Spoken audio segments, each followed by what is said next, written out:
इतनी महंगाई रोने को दिल करता है यार।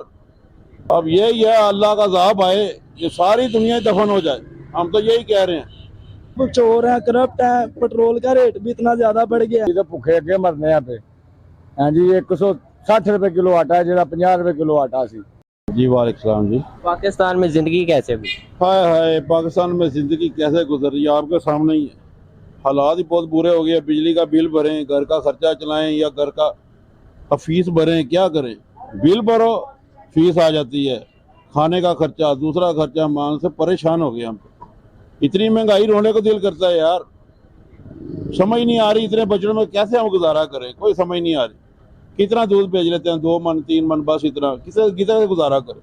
50,000 रुपये बिल आ गया दुकान का, तो कहाँ से भरे। आगे से वो फीसें आ गई हैं, कहाँ से भरें फीसें, समझ नहीं आ रही। हालात बहुत ख़राब हो चुके हैं, क्या करें। अब यही है, अल्लाह का अज़ाब आए, ये सारी दुनिया दफन हो जाए, हम तो यही कह रहे हैं बस। और क्या कहें भाई, रोना कोई हुकूमत नहीं है, बस चोर बाजारी है। अपना पेट भरो, दूसरों को छोड़ो। गरीब की कोई नहीं सुन रहा। उधर बिल लेके जाते हैं, वो कह रहे जाओ यहाँ से, अगर कम भी करते हैं फिर भी बिल आ जाता है, दोबारा आ जाता है बिल।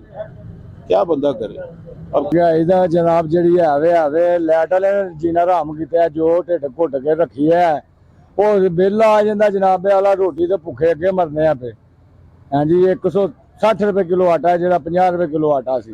घ्यो का रेट 160 रुपए किलो घ्यो होंदा सी, अज 560 रुपए किलो घ्यो का रेट है सारा। हालात ऐसे ही धर्म बरम जा रहे हैं। मुर्गी 200 रुपए 260 रुपए सेल हो रही सी, जी असले 600 रुपए किलो सेल हो रही है।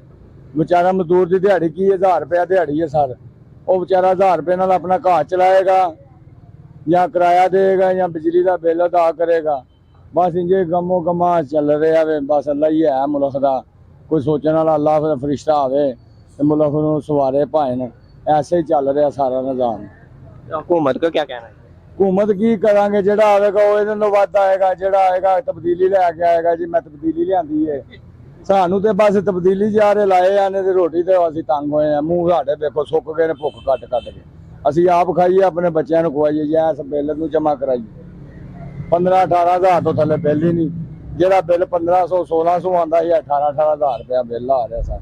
ये रिक्वेस्ट है अल्लाह का फरिश्ता कोई आवे कि इस मुल्क के माड़े नूं मकसीन नूं रोटी अता फरमाए।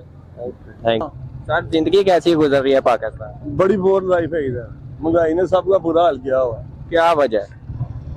ये हुकूमतों का सारा एक कसूर है, बंदों का क्या है।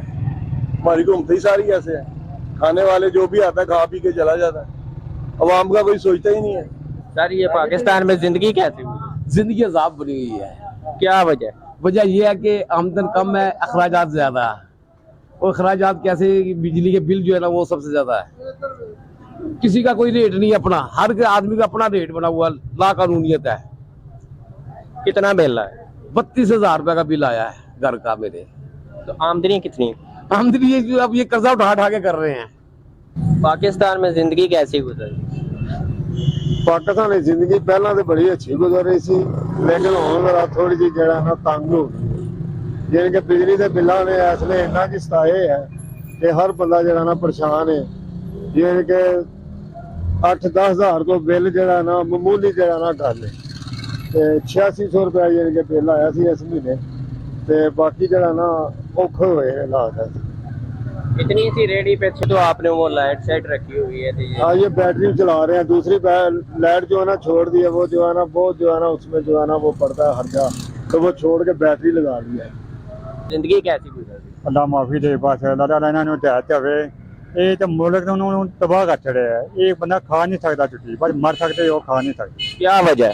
वजह महंगाई इन्नी है, बिल इन्ने तनख्वाह है कोई, कम है ही कोई नहीं, बस है वजह। कितना को बिल आ गया? तनख्वाह की 20,000 रुपये तनख्वाह होती है। टिकट टिके वाला कम होंगे 4.5 बाद वो बनी गया।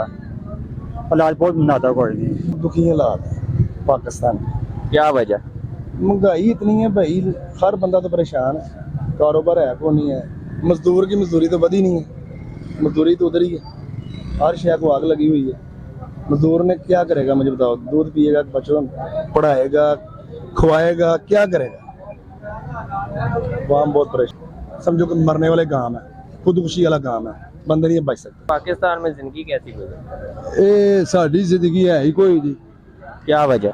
ਇਹ ਨਵਾਜ਼ ਸ਼ਰੀਫ ਹੋਰਾਂ ਦੀ ਘੁੰਮਤ, ਇਹ ਇਹਨਾਂ ਦੀ ਘੁੰਮਤ ਲੁੱਟ ਲਟਈਆ ਸਾਰਾ ਕੁਝ ਵੇ ਇਹਨਾਂ ਨਾਲ ਕੀ। ਹੁਣ ਤਾਂ ਨਿਗਰਾਨ हुकूमत आ ਹੁਣ 2 ਦਿਨ ਦੀ ਨਿਗਰਾਨ ਘੁੰਮਤ ਤੇ ਇਹਨਾਂ ਨੇ ਕੀ ਹੈ, ਇਹਨਾਂ ਨੇ ਕੀ ਕੀਤਾ ਵੇ? 1.25 ਸਾਲ ਦੇ ਵਿੱਚ ਕੀ ਕੀਤਾ ਵੇ? 8 ਗੁਣਾ ਮਹਿੰਗਾਈ ਕਰ ਛੱਡੀ ਨੇ।